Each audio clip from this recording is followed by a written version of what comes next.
At Quills and Cliffhangers, we often share classic stories by prolific writers of the past. However, American author Ellis Parker Butler, 1869 to 1937, soundly deserves the title prolific. Butler created more than 30 books and an impressive 2,000 stories and essays. His popular short story, The Crimson Cord, is a humorous satire of the book publishing industry. The two main characters are entrepreneurs starting a new business. In this era, writers often explored get-rich-quick schemes as comedy material. In The Crimson Cord, a classic story written in 1904, the plot twist is that the characters are already rich. Out of boredom, they think up a new way to make a quick buck.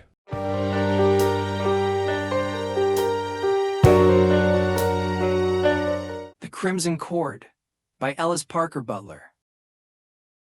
I had not seen Perkins for 6 months or so, and things were dull. I was beginning to tire of sitting indolently in my office with nothing to do but clip coupons from my bonds. Money is good enough, in its way, but it is not interesting unless it is doing something lively, doubling itself or getting lost. What I wanted was excitement and adventure, and I knew that if I could find Perkins, I could have both. A scheme is a business adventure, and Perkins was the greatest schemer in or out of Chicago. Just then Perkins walked into my office. "Perkins," I said, as soon as he had arranged his feet comfortably on my desk. "I'm tired. I'm restless. I have been wishing for you for a month. I want to go into a big scheme and make a lot of new, up-to-date cash. I'm sick of this tame, old cash that I have." "I'm with you," said Perkins. "What is your scheme?" "I have none," I said sadly. "That is just my trouble. I have sat here for days trying to think of a good practical scheme. But I can't. I don't believe there is an unworked scheme in the whole wide world." Perkins waved his hand. He exclaimed, "There are millions, you thousands of them right here in your office. You're falling over them, sitting on them, walking on them. Schemes, everything is a scheme, everything has money in it." I shrugged my shoulders. "Yes," I said, "for you. But you are a genius." "Genius, yes," Perkins said, smiling cheerfully. "Else why Perkins the Great? Why Perkins the originator? Why the great and only Perkins of Portland?" "All right," I said. "What I want is for your genius to get busy. I'll give you a week to work up a good scheme." Perkins pushed back his hat and brought his feet to the floor with a smack. "Why the delay? Time is money. Hand me something from your desk." I looked in my pigeonholes and pulled from one a small ball of string. Perkins took it in his hand and looked at it with great admiration. "What is it?" he asked seriously. "That," I said, humoring him, for I knew something great would evolve from his wonderful brain, "is a ball of red twine I bought at the 10-cent store. I bought it last Saturday. It was sold to me by a freckled young lady in a white shirtwaist. I paid." "Stop!" Perkins cried. "What is it?" I looked at the ball of twine curiously. I tried to see something remarkable in it. I couldn't. It remained a simple ball of red twine, and I told Perkins so. "The difference," declared Perkins, "between mediocrity and genius. Mediocrity always sees red twine. Genius sees a ball of crimson cord." He leaned back in his chair and looked at me triumphantly. He folded his arms as if he had settled the matter. His attitude seemed to say that he had made a fortune for us. Suddenly he reached forward and, grasping my scissors, began snipping off small lengths of the twine. "The crimson cord, what does it suggest?" I told him that I had often seen just such twine around a parcel. Perkins sniffed disdainfully. "Mystery, blood, daggers, murder, strangling, clues. The crimson cord." He motioned wildly with his hands, as if the possibilities of the phrase were quite beyond his power of expression. "It sounds like a book," I suggested. "Great, a novel. Think of the words a crimson cord in blood-red letters 6 feet high." He pulled his hat over his eyes and spread out his hands, and I think he shuddered. He sat up suddenly and threw one hand in the air. "Think of the words in black on white, and a crimson cord drawn taut across the whole ad." He beamed upon me. "The cover of the book will be spotless white with black lettering. With each copy, we will give a crimson silk cord for a bookmark. Each copy will be done up in a white box and tied with crimson cord." He closed his eyes and tilted his head upward. "A thick book with decal edges and deep, mysterious pictures. Shadows and gloom and wide margins and a gloomy forward. $1.50 per copy at all booksellers." Perkins opened his eyes and set his hat straight with a quick motion of his hand. He arose and pulled on his gloves. "Where are you going?" I asked. Contracts for advertising. We must boom the Crimson Cord. We must boom it big. He went out and closed the door. Presently, when I supposed him well on the way downtown, he opened the door and inserted his head. Guild tops 1 million copies the first impression. And then he was gone. Part 2. A week later, Chicago and the greater part of the United States were placarded with the Crimson Cord. Perkins did his work thoroughly and well, and great was the interest in the mysterious title. It was an old dodge, but a good one. Nothing appeared on the advertisements but the title. No word as to what the Crimson Cord was. Perkins merely announced the words and left them to rankle in the reader's mind. And as a natural consequence, each new advertisement served to excite new interest. When we made our contracts for magazine advertising, and we took a full page in every worthy magazine, the publishers were at a loss to classify the advertisement, and it sometimes appeared among the breakfast foods, and sometimes sandwiched it in between the automobiles and the hot water heaters. Only one publication placed it among the books. But it was all good advertising, and Perkins was a busy man. He racked his inventive brain for new methods of placing the title before the public. In fact, so busy was he at his labor of introducing the title, that he quite forgot the book itself. One day he came to the office with a small rectangular package. He unwrapped it in his customary enthusiastic manner, and set on my desk a cigar box bound in the style he had selected for the binding of the Crimson Cord.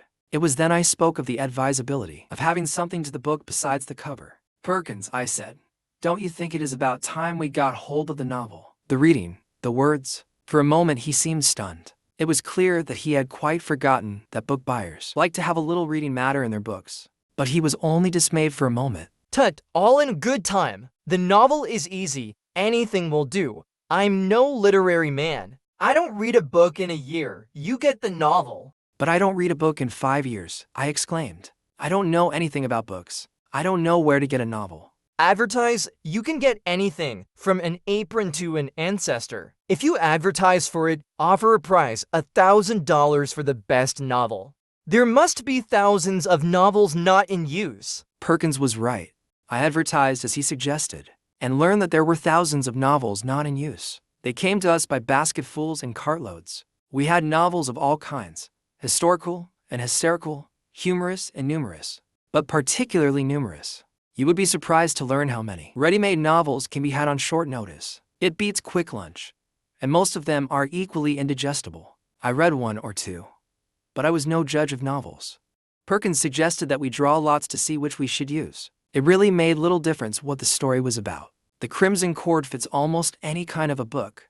It is a nice, non-committal sort of title, and might mean the tie of affection that binds lovers, or a blood relationship. Or it might be a mystification title with nothing in the book about it. But the choice settled itself. One morning, a manuscript arrived that was tied with a piece of red twine, and we chose that one for good luck because of the twine.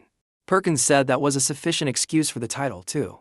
We would publish the book anonymously, and let it be known that the only clue to the writer was the Crimson Cord with which the manuscript was tied when we received it. It would be a first-class advertisement. Perkins, however, was not much interested in the story, and he left me to settle the details. I wrote to the author, who turned out to be a young woman. Our interview was rather shy. I was a little doubtful about the proper way to talk to a real author, being purely a Chicagoan myself, and I had an idea that while my usual vocabulary was good enough for business purposes, it might be too easygoing to impress a literary person properly, and in trying to talk up to her standard, I had to be very careful in my choice of words. No publisher likes to have his authors think he is weak in the grammar line. Miss Rosabelle Vincent, however, was quite as flustered as I was. She seemed ill at ease and anxious to get away, which I suppose was because she had not often conversed with publishers who paid $1,000 cash in advance for a manuscript. She was not at all what I had thought an author would look like. She didn't even wear glasses. If I had met her on the street, I should have said, "There goes a pretty flip stenographer." She was that kind. Big picture hat and high pompadour. I was afraid she would try to run the talk into literary lines, where I would have been swamped in a minute. But she didn't, and although I had wondered how to break the subject of money when conversing with one who must be thinking of nobler things, I found she was less shy when on that subject than when talking about her book. "Well now," I said, as soon as I had got her seated, "we have decided to buy this novel of yours. Can you recommend it as a thoroughly respectable and intellectual production?" She said she could. Haven't you read it? She asked in some surprise. No, I stammered. At least, not yet. I'm going to as soon as I can find the required leisure. You see, we are very busy just now, very busy. But if you can vouch for the story being a first-class article, something, say, like The Vicar of Wakefield, we'll take it. Now you're talking. And do I get the check now? Wait, I said not so fast. I have forgotten one thing, and I saw her face fall. We want the privilege of publishing the novel under a title of our own, and anonymously. If that is not satisfactory, the deal is off. She brightened in a moment. It's a go, if that's all. Call it whatever you please. And the more anonymous it is, the better it will suit yours truly. So, we settled the matter then and there. And when I gave her our check for 1,000, she said I was all right. Part 3. Half an hour after Miss Vincent had left the office, Perkins came in with his arms full of bundles, which he opened, spreading their contents on my desk. He had a pair of suspenders with nickel-silver mountings, a tie, a lady's belt, a pair of shoes, a shirt, a box of cigars, a package of cookies, and a half-dozen other things. I examined them while he leaned against the desk with his legs crossed. He was beaming upon me. Well, I said, what is it? A bargain sale. He put his thumbs in the armholes of his ready-tailored vest. Genius, brains, foresight, else. Why Perkins the Great? Why not Perkins the Nobody? He waved his hand over the pile. These suspenders are the Crimson Cord suspenders. These shoes are the Crimson Cord shoes. This tie is the Crimson Cord tie. These crackers are the Crimson Cord brand. Perkins Company gets out a great book, The Crimson Cord. Sells 5 million copies. Dramatized, it runs 300 nights. Everybody talking Crimson Cord. Country goes Crimson Cord crazy. Result? Crimson Cord this and Crimson Cord that. Well, copyright the words Crimson Cord as trademark for every possible thing. Sell the trademark on royalty. 10% of all receipts for Crimson Cord brands comes to Perkins Company. Perkins, I cried, I admire you. You are a genius. And have you contracts with all these? Yes, that's Perkins' method. Who originated the Crimson Cord? Perkins did. Who is entitled to the profits on the Crimson Cord? Perkins is. Perkins is wide awake all the time. And so he did. He made his new contracts with the magazines on the exchange plan. We gave a page of advertising in the Crimson Cord for a page of advertising in the magazine. We guaranteed 5 million circulation. We arranged with all the manufacturers of the Crimson Cord brands of goods to give coupons, 100 of which entitled the holder to a copy of the Crimson Cord. With a pair of Crimson Cord suspenders, you get 5 coupons. With each Crimson Cord cigar, 1 coupon, and so on.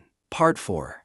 On the 1st of October, we announced in our advertisement that The Crimson Cord was a book, the greatest novel of the century. A thrilling, exciting tale of love. Miss Vincent had told me it was a love story. Just to make everything sure, however, I sent the manuscript to Professor Wiggins, who is the most erudite man I ever met. He knows 18 languages and reads ancient Egyptian as easily as I read English. In fact, his specialty is old Egyptian ruins. He has written several books on them. Professor said the novel seemed to him very light and trashy, but grammatically okay. He said he never read novels, not having time. But he thought that The Crimson Cord was just about the sort of thing a silly public that refused to buy his. Some light on the dynastic proclivities of the Hyksos would scramble for. On the whole, I considered the report satisfactory. To illustrate the book, we turned it over to a young man at the Art Institute. That was the 15th of October, and we had promised the book to the public for the 1st of November. But we had it already in type, and the young man, his name was Gilkowski, promised to work night and day on the illustrations. The next morning, almost as soon as I reached the office, Gilkowski came in. He seemed a little hesitant, but I welcomed him warmly, and he spoke up. I have a girlfriend, He said, and I wondered what I had to do with Mr. Gilkowski's girl. But he continued. She's a nice girl and a good looker, but she's too loud in hats and too trashy in literature. I don't like to say this about her, but it's true, and I'm trying to educate her in good hats and literature. So I thought it would be a good thing to take around this Crimson Cord and let her read it to me. I nodded. Did she like it? I asked. Mr. Gilkowski looked at me closely. She did. He said, but not so enthusiastically as I had expected. It's her favorite book. Now, I don't know what your scheme is, and I suppose you know what you are doing better than I do. But I thought perhaps I had better come around, before I got to work on the illustrations, and see if perhaps you hadn't given me the wrong manuscript. No, that was the right manuscript, I said. Was there anything wrong about it? Mr. Gilkowski laughed nervously. Oh no, but did you read it? I told him I had not, because I had been so rushed with details connected with advertising the book. He said, This girl of mine knows all the cheap novels by heart. Have you ever read Lady Audley's Secret? Well, someone has flim-flammed you and sold you a typewritten copy of Lady Audley's Secret as a new novel. Part 5. When I told Perkins, he said the best thing to do would be to charge Rosabelle Vincent's $1,000 to profit and loss and hustle for another novel. Perkins had been studying the literature market a little, and he advised me to get something from Indiana this time. So I telegraphed an advertisement to the Indianapolis papers, and 2 days later, we had 98 historical novels from which to choose. Several were of the right length, and we chose one and sent it to Mr. Gilkowski with the request that he read it to his sweetheart. She had never read it before. We sent a detective to Dillville, Indiana, where the author lived, and the report we received was most satisfactory. The author was a sober, industrious young man just out of high school, and bore a first-class reputation for honesty. He had never been in Virginia, where the scene of his story was set, and they had no library in Dillville. The Crimson Cord was an immense success. You can guess how it boomed when I say that. Although it was published at $1.50, it was sold by every department store for 54 cents, way below cost. Just like Sugar, or Vandeventer's Baby Food, or QZ Corsets. We sold our first edition of 5 million copies inside of 3 months, and got out another edition of 2 million, an especially illustrated holiday edition and a deluxe edition. The Crimson Cord is still selling in paperback. With the royalties received from the merchandise, and the profit on the book itself, we made, well. Perkins has a country place at Lakewood, and I have my cottage at Newport.